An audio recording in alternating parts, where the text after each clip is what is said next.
ഭരണം മാറുമ്പോൾ എതിർചേരിയിലുള്ള ഉദ്യോഗസ്ഥരെ സ്ഥലം മാറ്റുക എന്നത് പുതിയ കാര്യമല്ല. എന്നാൽ യാതൊരു മാനദണ്ഡങ്ങളും പാലിക്കാതെ അടിക്കടി സ്ഥലം മാറ്റിയാൽ അതിനെ പ്രതികാര നടപടിയെന്നേ വിശേഷിപ്പിക്കാൻ കഴിയൂ. കണ്ണൂരിൽ ASIക്ക് ലഭിച്ചത് അസാധാരണ സ്ഥലം മാറ്റങ്ങളാണ്. ASI P. ബിജുവിനെയാണ് ഒരു മാസത്തിനിടെ 3 തവണ സ്ഥലം മാറ്റിയത്. നിലവിൽ പോലീസ് ഓഫീസേഴ്സ് അസോസിയേഷൻ ജില്ലാ എക്സിക്യൂട്ടീവ് അംഗമാണ് ബിജു. UDF സർക്കാരിന്റെ രാഷ്ട്രീയ പകപോക്കലാണ് സ്ഥലം മാറ്റത്തിന് പിന്നിൽ എന്നാണ് ആരോപണം.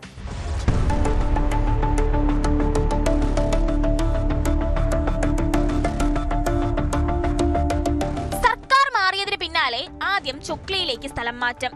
അധികം വൈകാതെ വീണ്ടും സ്ഥലമാറ്റ ഉത്തരവിറങ്ങി. ഇത്തവണ ചക്കരക്കല്ലിലേക്കായിരുന്നു മാറ്റം. അതുകൊണ്ടും തീർന്നില്ല, ന്യൂമാഹിയിലേക്ക് വീണ്ടും സ്ഥലം മാറ്റി.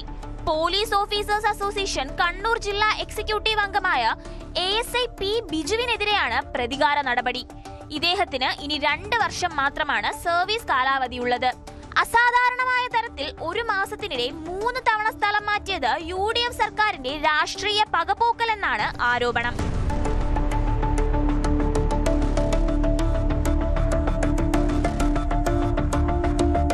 കണ്ണൂർ അഴീക്കോട് സ്വദേശിയായ P. ബിജുവിന് ആദ്യ സ്ഥലമാറ്റ ഉത്തരവ് വരുന്നത് 2026 ജൂലൈ 3-നാണ്.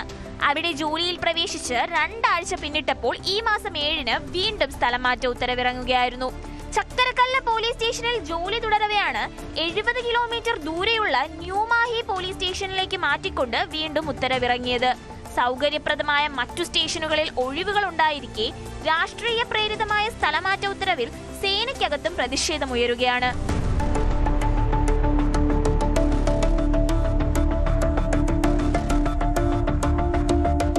ന്യൂസ് 18 കണ്ണൂർ. കൂടുതൽ വാർത്തകൾക്ക് news 18 Keralam YouTube channel subscribe ചെയ്യുക.